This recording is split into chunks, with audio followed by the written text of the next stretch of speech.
folks, I'm Vasel. Zee Garcia, hello. Sam Healey, what's up, folks? And today we're here to talk about the CMON Expo that we just were at. CMON, which used to be called Cool Mini or Not, has a lot of games, and in fact their game library has really increased. And so we had a chance to play a lot of games. So essentially this BackTalk is just going to be a quick rundown of the games we saw and our thoughts on each of those if we played them at all. Okay. So the first one is Sheerlook. Is that how you pronounce it? Or Sherlock? Sherlock. Like Sherlock. Sherlock. Or Sherlock. Yeah, Sherlock. Sheerlook is basically a game where you're flipping two cards over and trying to find how many differences there are between them before everybody else. And then you grab a number, and there's a scoring based on it, how close you get to it. Very similar to Spot It, except it's like Spot It for... It's a harder Spot It, I guess. Yes. And finding the differences, I don't know, very rarely did I see them all. You were much better at this than I was. It's still really tough, and it's an ingeniously designed game. It's definitely a one-trick pony, I would say, but it's a good trick.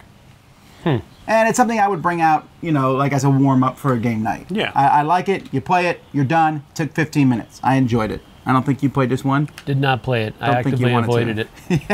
Well, if that style of game, speed, spot the differences game, which I don't like, right? I feel that same way. This is probably the best one that I've played. But again, that's not necessarily saying it's going in my top 10 games of the year or anything. It's just for what it does very well. But So, it also has as poop goes, No. No, it's better than that. it's the most inviting. So... no, but the thing was, is if you missed a number, like if someone else is faster than you, you could still grab one that's one away from what they just grabbed. And get something, yes. In fact, you could really meta the whole game. Like I could just not even look and just wait for Z to grab a number, and I grab one that's one lower than him and hope that he's off. I don't know if that's going to work, but you would have to trust the person who's really good, I guess.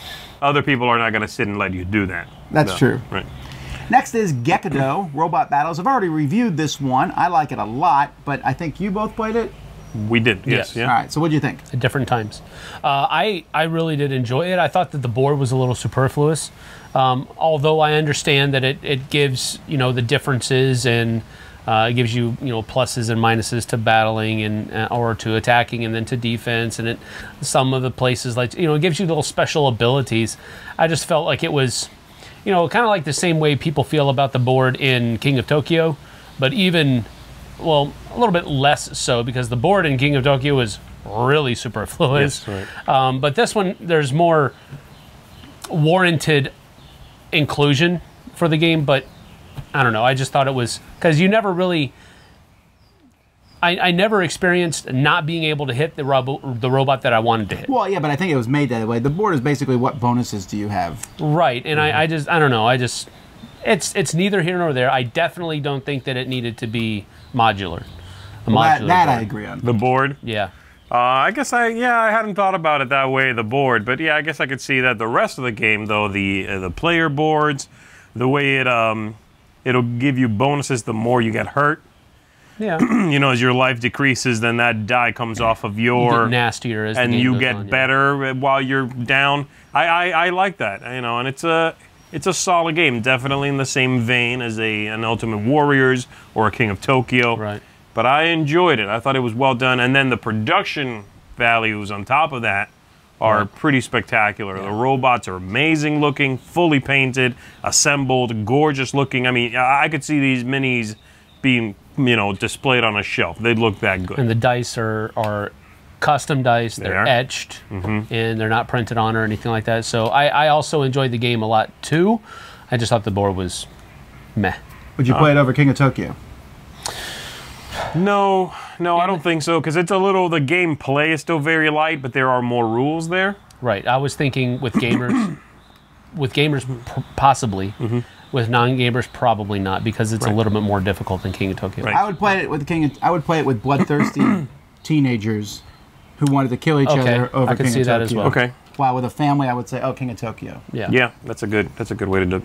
Modern Art. Now, this is not a new game. It's actually 18 years old, I think, or so. Sam and I had a chance to play the reprint. I don't think you did. No, but it's the exact Modern same Art. game. Yeah. Where are you stand on Modern Art? I like the new direction that they went into, actually including real artists and real works of art. And the rule book Well, they're real works of art. That fact doesn't So change. it's the picture my kids drew this morning.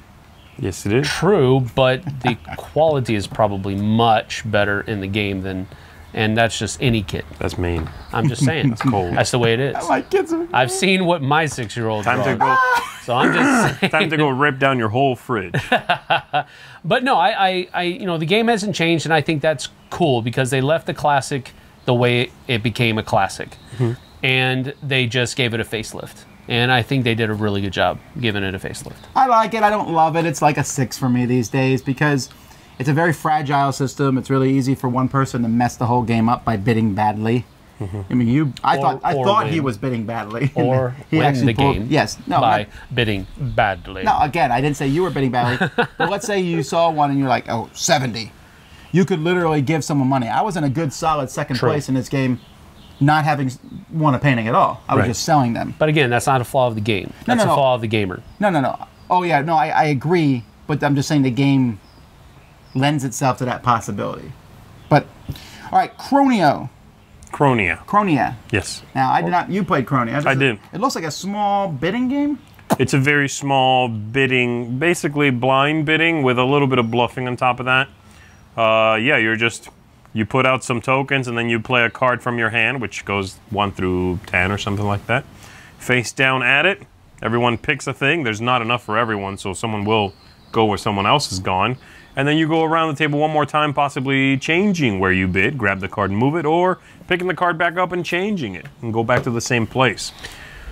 And that's it. That's the whole game. You play that a few rounds and it's a set collection game. It's interesting. It's a slight game. When I was watching you guys play, and it felt like a very cranial game. Oh, no. No. Because you guys were not talking very much at all. It's like you guys were all playing solitaire games. Yeah. It looked that way from where I was sitting. Well, the problem is boring, but I don't know if it was. There's so little information that's open that it's hard to trash talk in the game. You know, I can't play a card and be like, ha, I'm beating you now. I don't know. If you can't trash talk, that's what trash talk is, man. You don't know. No, I know. When I trash talk, I'm gonna whoop on you. No, you don't. So it's a very small game though. Not sure if it's gonna make a huge impression. I could see it being enjoyable, but also so small it might be forgettable. Okay. All right, Ethnos. Ethnos, I've already reviewed that. We've had that for at least 2 months now. But this one got a lot of buzz there, and you played it for the first time. I did. Did you play it? I did. Yeah, I played it actually during right before our second gaming marathon up in Orlando. Okay. Oh, that's right. I played. Oh, you played it with Derek. Yeah, that's right. So, what do you think of it? I really liked it. This was probably the surprise hit for me. I knew I wanted to try it. I'd seen you guys playing it, and it looked interesting. It's from a good designer. I like that it was basically a card game, really. Yeah. And yeah, I finally got to play it there, and then I played it again, and then I played it again. So throughout the expo, I got to play it a few times. It kept growing on me to the point that I could see this being one of my favorites this year. It's a really excellent game. I love the quick turns. I love the implications of what you do. There's a couple of twists that are minor, but clever. You know, I like that the card pool does not refill until a player is forced to do it. Yeah. And you're giving up your cards to the other player for the other players to pick through. It's very nice. I really liked it. Yeah.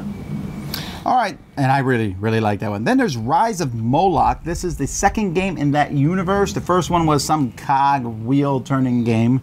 A Euro game, really. I mean, an economic game. They could not be farther apart. Yeah, Inter Majesty Service. Yeah, this new one looks like it's a one versus many game, right? Yes. Yeah. And this is more of a, a miniatures game almost. But it has a kind of a puzzly aspect to it because you, at least the scenario that we played had one because the damsel in distress was in the police station and she has to get out one of the 2 exits. And so there's that puzzle aspect where you have to kind of try to clear one pathway, and then even if you do, because I was talking to other people that played the game during the weekend, and they did their best to fill, completely take out an entire pathway, and she had like a home straight. And she moved really fast, and they thought they had won, but then boom, he played a card and plopped a new set of minions right there at the exit, and then she only had like a couple hit points left. We didn't actually make it that far because we just played a demo, but I liked the team aspect of it. I liked how everybody has their own special abilities, their own special powers. You're very individual. You're good at doing different things, and you can all work together really well. And the Overlord aspect of the game seems to be, just from the demo game that we got, different enough from all of the other games that have that Overlord aspect to differentiate itself from the pack. Right. So I guess, but it's going up against the others, right? And True. other ones. well, It didn't draw me in from the looks. I think the difference between, just because you mentioned the others and this one, is that you're talking about a Big Mac and a cheeseburger. The others seems like is this. I don't like to use the word convolution, but I guess that's really what it would be. But he likes it, and he doesn't But like anything Rise of- complicated. I think Rise of Moloch actually might have more going on in it than the others. I think the others leans towards Euro-style mechanisms with dice rolling on top of it. Whereas Moloch is way more modular. There's way more special power cards. I could see again, we played a demo of the first session of the first scenario, and it is scenario-based. It's story-based, which the others is not. It's just the one-offs. And I could see it by like the 4th, 5th storyline, there being a lot going on. You know what I mean? And that's okay. Could be. It's actually one that the more I've thought about it, the more it's grown on me. Wow. See, I already thought you guys were not going to like this one, but you both enjoyed it. No, again, I do like it. The look was the one thing that at first I was like, it looks a little bland. You know, everything's a square with a square overlay. And so that was the one thing. But then the more I've thought about the theme, which I really like, the steampunky weird theme, and then the mechanisms were interesting. It's grown on me from that day on. Yeah, I like it. I liked it a lot, actually. Well, speaking of games that look weird or odd, Gateway Uprising is another one that's odd. You're the only person of us who played that one, I think. Yeah, probably so. It's basically, the gist is that we all live in this city called Gateway, and we are trying to take over the city. It used to be a very nice place to live, but an overlordish type of government has pushed us down and what have you, and we're trying to take the city back. Okay. And you're battling city guards for the most part, but on top of that, you also have monsters that are outside the city trying to come in to destroy the city as well. So I hate those you're guys. fighting against city guards, but you're also trying to push back the monsters from destroying your city because you want the city to live in it and to... Is this fully co-op? No, it's not fully cooperative in the sense that you definitely want to be the top dog as far as points are concerned at the end of the game. But at the same time, if too many monsters come into the city, then they're going to destroy these different parts of the city, and if too many city districts are destroyed, then the game's over and everybody's lost. Got it. So Does it seem like it has that problem, though, where one person goes, I'm not going to win, so we're going to watch this city burn? you could do that, I guess, but it just seems very antithematic to the game. So again, I don't think that's a game problem. I think that's a player problem, just, you know, getting their feathers ruffled and all that. I understand the game might lend itself that way, but if you get yourself in that situation, you just don't play games with that person anymore. I'll be honest, this one doesn't hold any attraction to me. When I look at it, I'm like, I mean, I could be talked into playing it, but... All of the components that they showed us were all prototype components. The game design and the artwork were all 100% ready to go. They had just produced all of the components so that they could play it on screen. So the actual game pieces that you see in the playthrough that we have, it's all prototypes. The game design and the card effects and all that kind of stuff, that's all 100%, as far as I know. It looked cool. It's one that I was interested in checking out, but I'll admit that you saying it's one of those semi-co-op cools me down a little bit. Yeah, I tend to not work well with those. Again, you kind of threw the co-op name out there. I would not call it a cooperative game. Okay. Because you are definitely, I mean, you can attack. No, we're saying semi-co-op, not co-op. No, I wouldn't even go that far, because when somebody else another player takes over a property or a province, you can attack them and take that province away. Each province has a special ability, a power that it gives you when you take it over. So it is. I would not even call it semi-cooperative. Maybe the theme is semi-cooperative because you don't want the city to be destroyed. I'm but cool at the with a same time, semi-cooperative theme. at the same time, you're really confrontational against your opponents. Okay. Then I was the only person who played Richard the Lionhearted, which we had heard nothing about when we went there. Lionheart. Did I say I that? told you not to do that. Sorry, Richard the Lionheart. Don't give me those eyes. You did it on purpose. No, I didn't. This is a game in which the players are split into two factions, and if you have an odd number of players, there's like a third faction, like hee hee hee. But some of the people are faction on the side. They're trying to get Richard the Lionheart to come back home, and the other people are trying to keep him from coming back home. So you have the Sheriff of Nottingham and Prince John and the Abbot against Little John, Robin Hood, you know, those type of people. But the gameplay itself is very Euro-y. It's essentially you have your guys and you're moving around the board, and when you go to a spot, you do whatever that spot says, like a worker movement game where you move your worker and then do the spot, and you can upgrade the movement of your worker and you can upgrade special abilities, but you're all doing this to get cards. You're getting cards of both colors, and at the end of each round, you stick some cards into a deck, you shuffle the deck, draw some, and that will bring Richard closer home or keep him from coming home or deplete the treasury or you affect a war. Super prototype board. The board was a little confusing on like what's going on exactly now, and there is a decent amount of luck in it, but I know that they're still toying with it. I really liked it. I really like the idea. I like the idea of changing cards, and you have your cards help your opponent, so what are you going to do? You don't want to help him, but you need to get rid of them.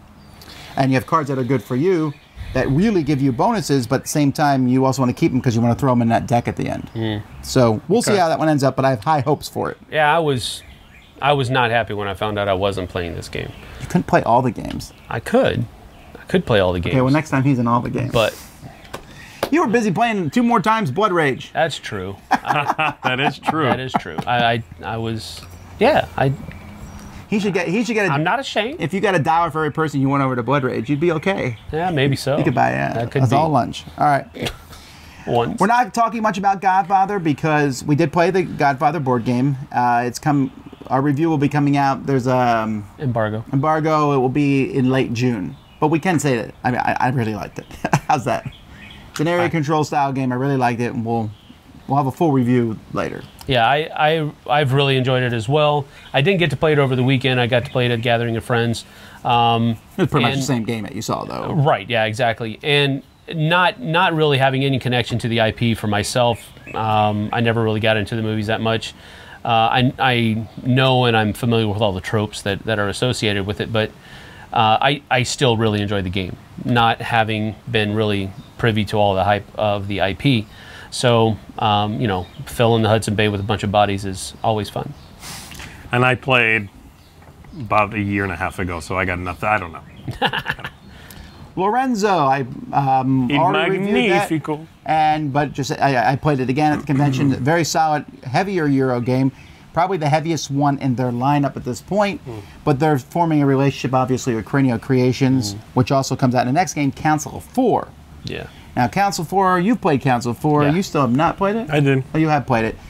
Really enjoy this one, and the new version is kind of like, it's like, here's Council 4 and Council of 4. Because they added miniatures for everything. Yeah, but it looks really good too. Yeah. I still love this game. I love making the different combinations and getting points. Yeah. And I think they also balanced it a little bit more. When you played it, if you're the first person to get those 2, you get a whopping amount of points. You still get a whopping amount of points, but I think they slightly lowered it. Huh. Because it's pretty easy to pop those initial ones. True. Yeah. But I mean, it's still a lot. It's still the first time someone scores, you're like, oh, they won the game. Right. But then you see the other combos happening. Right. Okay. The map is also no longer modular. There's going to be 2 sides of the board. That's cool. And that's pretty much all you need. It's I call that fake randomness. It's the same thing with Gekido. The board doesn't need to be modular. Right. It's just there so you can say it's modular. It's slight differences that no one cares about. There might be. I don't know. With Gekido, there might be a lot more combinations than just having a double-sided board. So I can see the validity, I guess, maybe with. Well, the main reason I think Gekido has the board modular is because when you play 2-on-2, you only play with a 4 corner, and that matters more because you're only going to use a couple of the things. That makes sense. Okay. All right, the 3 biggest games there. Here we go. First was a Song of Ice and Fire. Yeah. Said it right.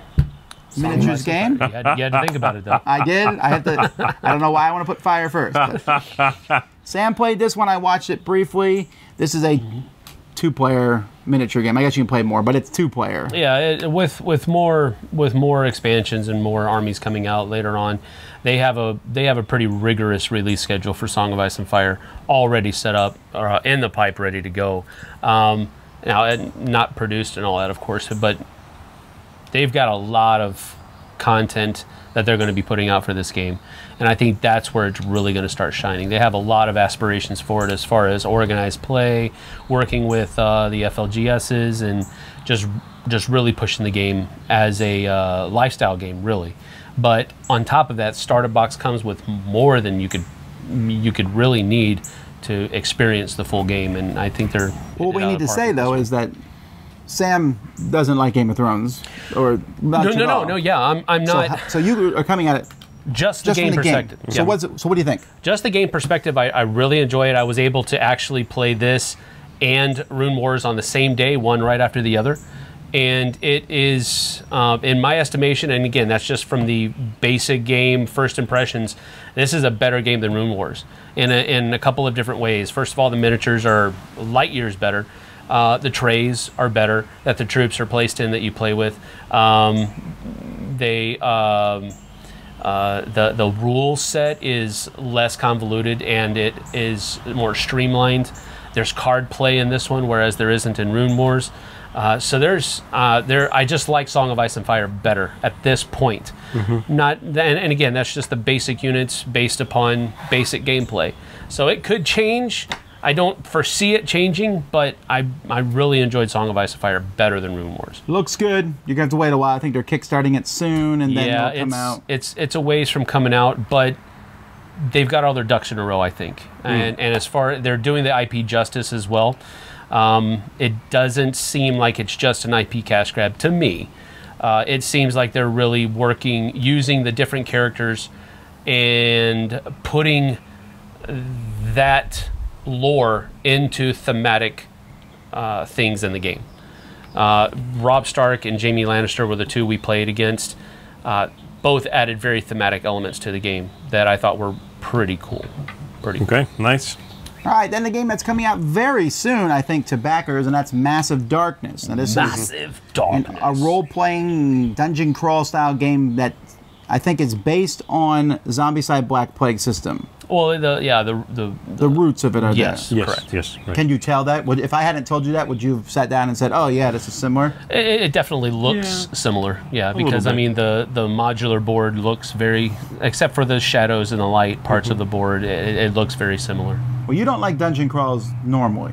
I do not normally know, and there's a few, very, very few exceptions. I can count them on one hand, and this one is not one of the ones that goes on the hand, I think, ultimately. It's okay. You got hosed in the game, though. I did, and I also would probably not pick it over Black Plague basically ever. You know what I mean? Maybe if I'm playing Solitaire, because I do like that if you play Solitaire, you can control a single character, because the baddies will adjust to the number of players, right? It's like, okay, it gets 5 hit points per player, let's say. So I like that aspect of it. I could see myself maybe playing a single hero through. I don't think there's any dungeon crawler that does that currently. Yeah, that's probably true. But overall, and again, this is not an exception for me. This is basically the rule.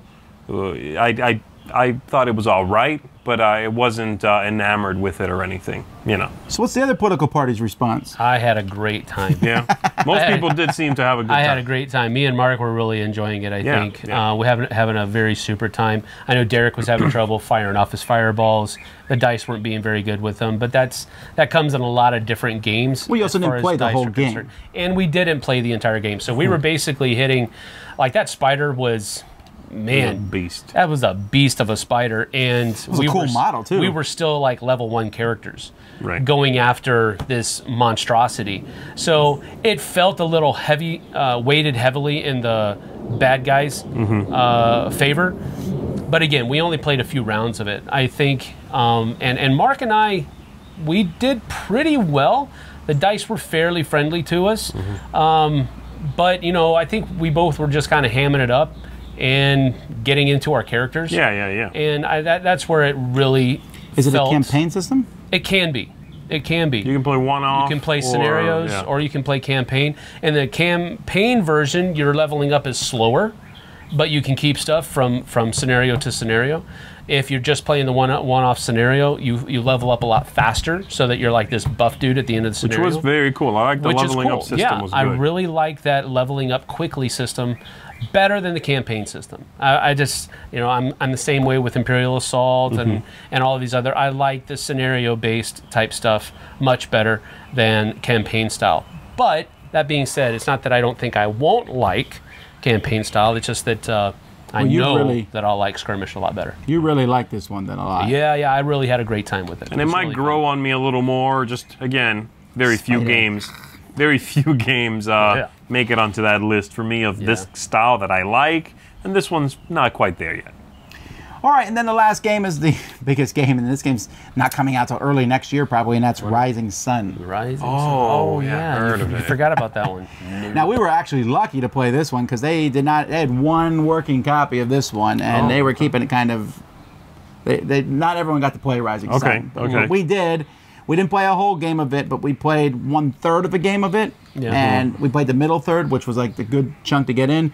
You guys had already played it slightly before. Yeah, we played it. Yes, and again, we did not play. We didn't play a full game quite either, but we played a little more. Yeah, and that's my main reason for kind of reserving how I feel about it, because I haven't actually played a full game of it yet.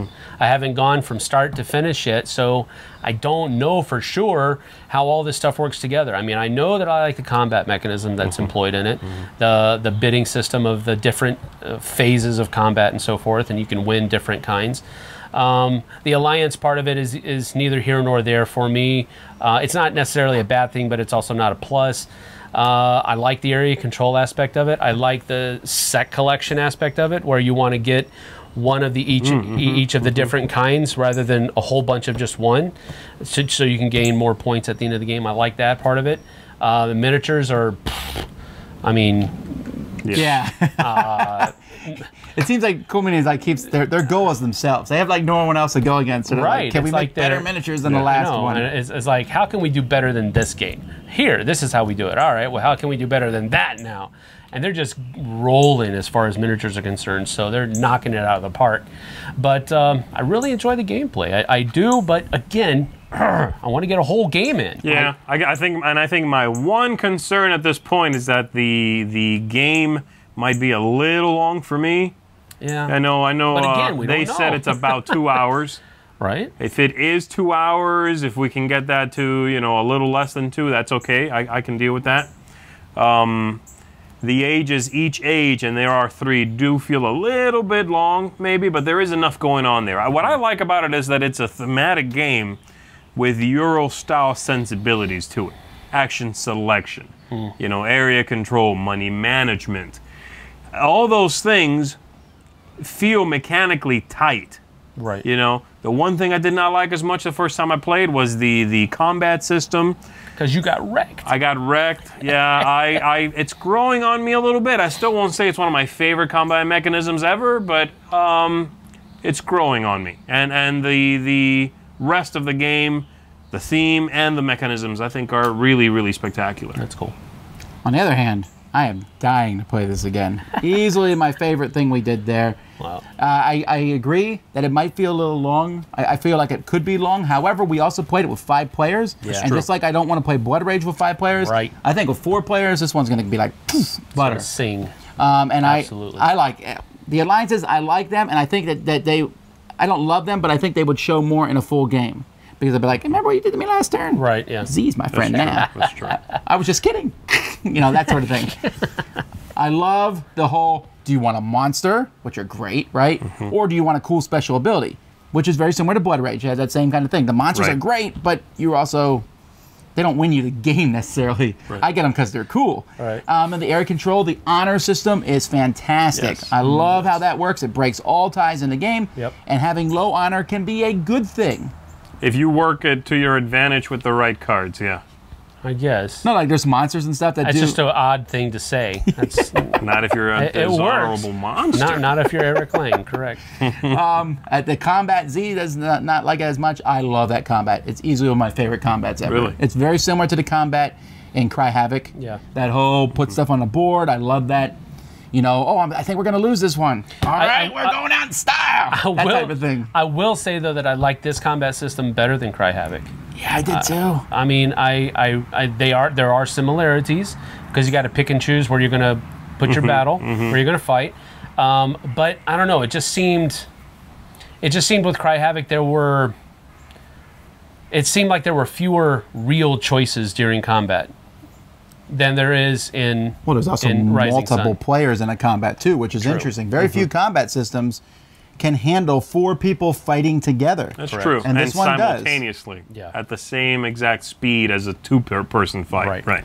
A lot of people, you know, this was looked at as the next Blood Rage. It's definitely in that same category of games, but very different. Like, I'll easily have both on my shelf.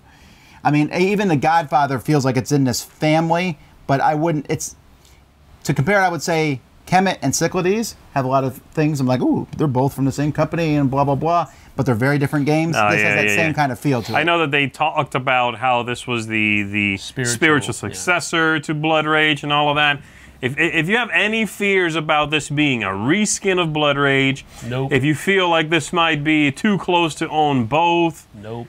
All of those fears, dispel them. This game can coexist with Blood Rage easily. They are not that similar. I think the only reason they said that is quite possibly because Blood Rage is well liked. Yeah. And I think this will be as well on its very own merits. This game is not like Blood Rage. They both have minis and a board. I mean, it's like Blood Rage.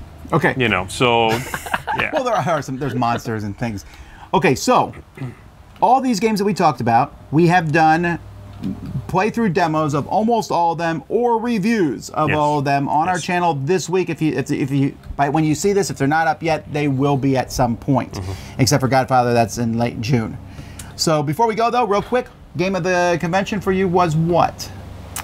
Oh, I already said mine was Rising Sun. Like that one the best. I would say after that, probably Council 4, but Rising Sun was my favorite. I'm gonna say, oh man, I'm gonna say Rising Sun.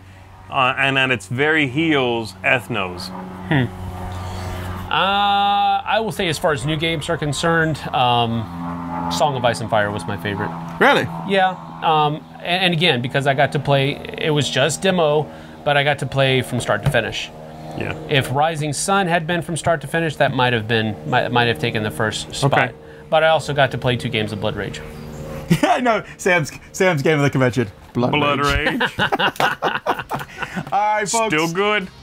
Well, until next time, I'm Tom Vasel. I'm Zee Garcia. Thanks, everybody. Sam Healey. See you on the flip side, folks. Stupid airplane.